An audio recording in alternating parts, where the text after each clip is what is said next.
20 years ago today, the most important album in music history launched, at least in my life, and in the lives of millions of other people as well. Back in 2000, music was a whole lot different. Late 90s, early 2000s. The world was a whole lot different. The way that we found music and enjoyed it and stuff was completely different. Everything was. Um, for me, just like many others, this was like the first step into a whole new genre of music and a band that seemed to just understand everything you were going through.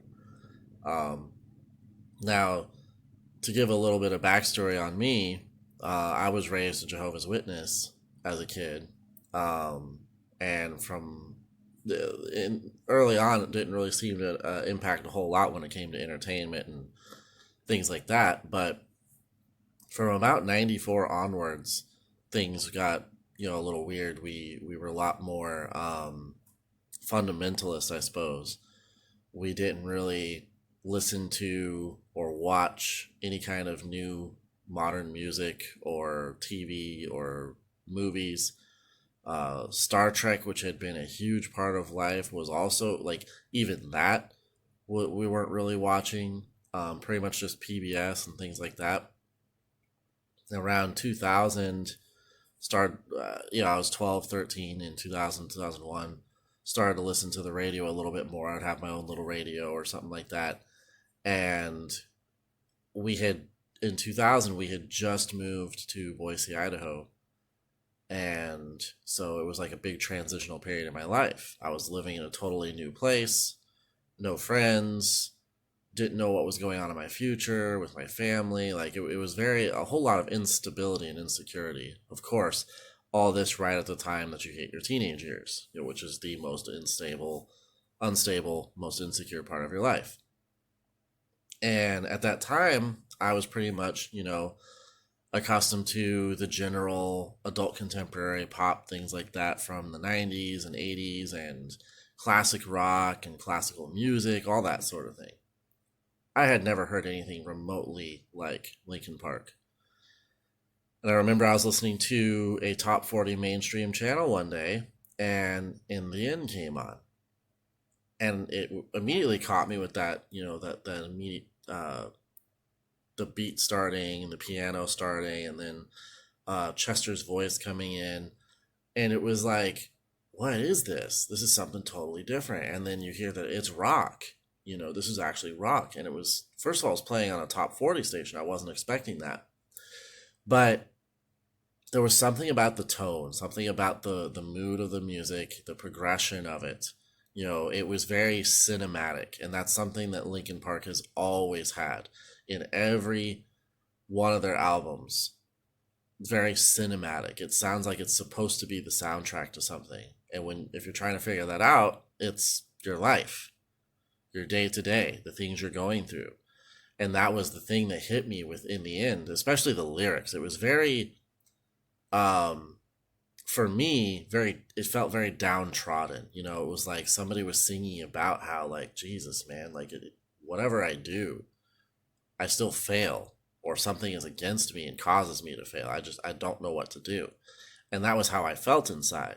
I didn't know what to do. And honestly, as a 13-year-old kid, I really didn't have a whole lot of control over anything. And that was, to me, was the story that was being told to me, that I was hearing.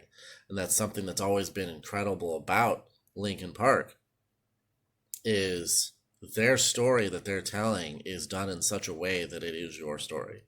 Every song you hear, and you have some way to relate to it or apply it to your own self, your whatever you're feeling at that time. It molds around you. And I think that that's specifically how they wrote their music. Like, obviously, they were telling their own stories, the stories of their feelings and the things they were going through. But Mike Shinoda, Chester, Brad, whenever they were developing these lyrics and the creative progression, um, it was, how is somebody who's listening to this gonna enjoy it?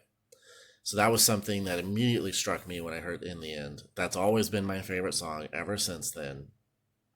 And then, of course, I think I heard One Step Closer on the radio once or twice. I love that too.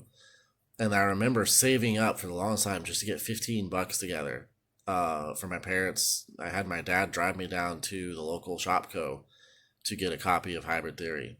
And oh my God, I listened to that for probably weeks on end, on repeat, over and over and over and over again, all day long, hours on, just it never stopped. I was constantly listening to Hybrid Theory, headphones in. I would literally just sleep to it on repeat with and I would turn the volume.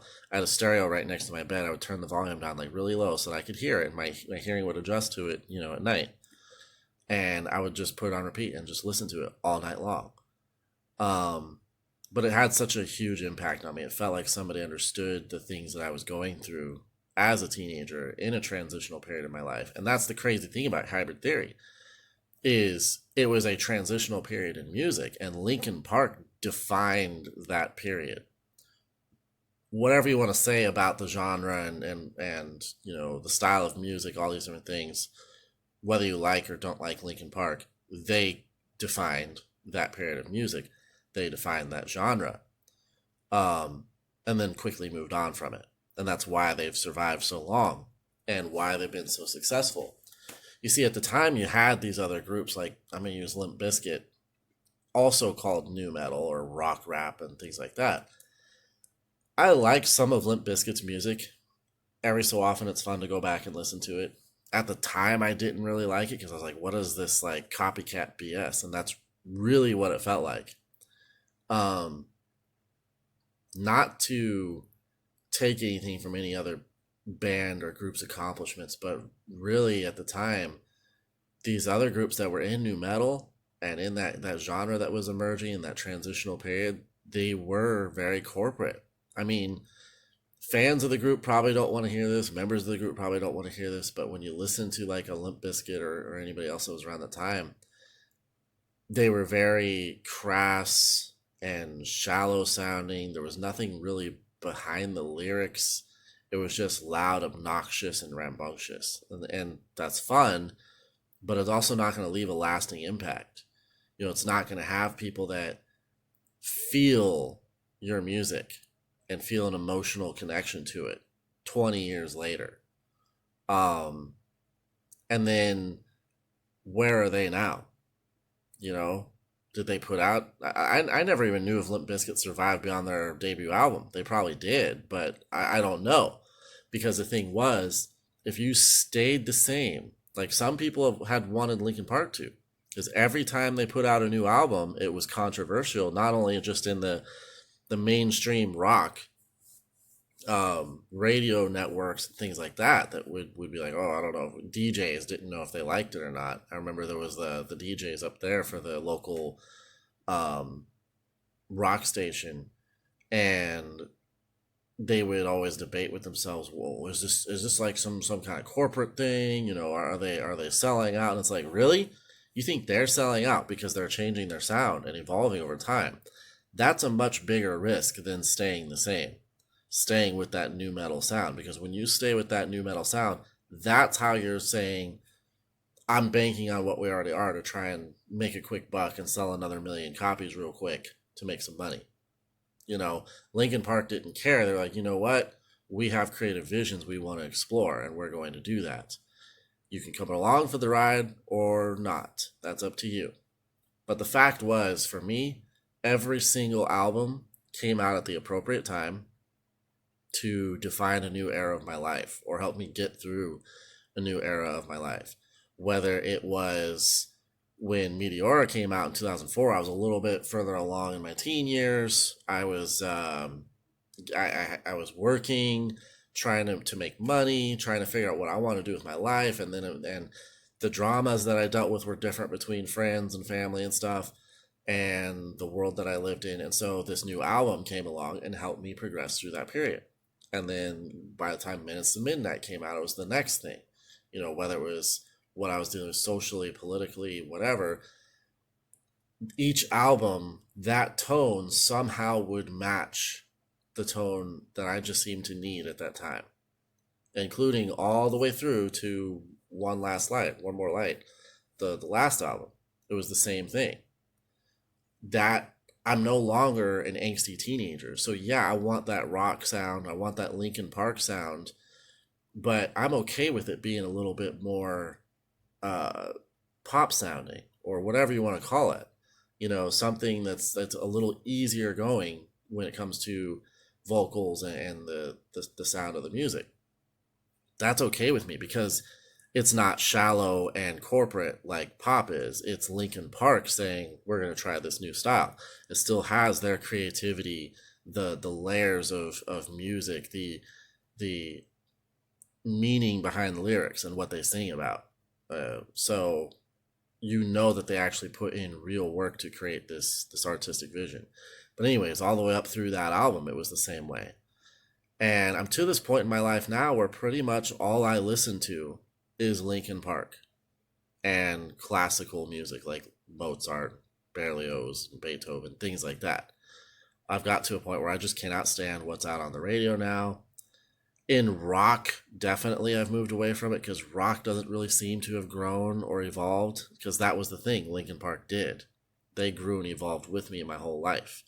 I'm 32 years old now and have been listening to Linkin Park for basically 20 years of my life. You know, so when I've had a band that has consistently progressed and evolved and changed and become something new but is still the same throughout my entire life, it's hard to go and listen to what's out now or what's come out along the way and have much of an appreciation for what they're doing because it's the same crap.